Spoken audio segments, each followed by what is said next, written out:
অনেকেই আছেন যাদের জিমেল আইডি হারিয়ে যায় বা সিম কার্ড হারিয়ে যাওয়ার জন্য জিমেল আইডিটাও ভুলে যান থেকে উঠে যায়, অনেক সময় জিমেল আইডি মনে থাকে না। তো আপনি আপনার মোবাইল নাম্বার দিয়ে জিমেল আইডিটা কীভাবে ফিরে যাবেন তার একটা উপায় আমি আপনাদের বলে দিচ্ছি।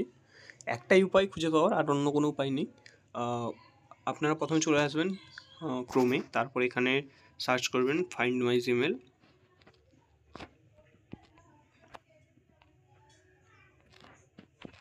এখানে সার্চ করে নেবেন, তারপরে আপনাদের প্রথমে যে ওয়েবসাইটটি আসবে ওখানে ক্লিক করে নেবেন। ওখানে আপনার ফোন নাম্বারটা এন্টার করবেন,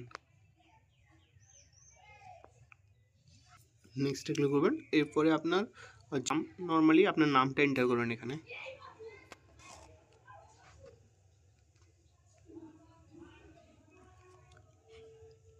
এরপরে আপনার একটা ভেরিফিকেশন কোড পাঠিয়ে দেবে আপনার মোবাইল নাম্বারে।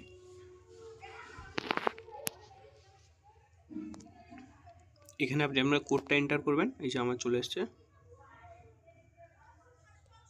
আমি এন্টার করে নিলাম। এরপরে দেখুন এই যে আমার মোবাইল নাম্বারে যতগুলো জিমেল অ্যাকাউন্ট আছে, আমার মোবাইল নাম্বারে আমি যতগুলো ক্রিয়েট করে রেখেছি সবগুলোই আমার সামনে এখন শো করছে।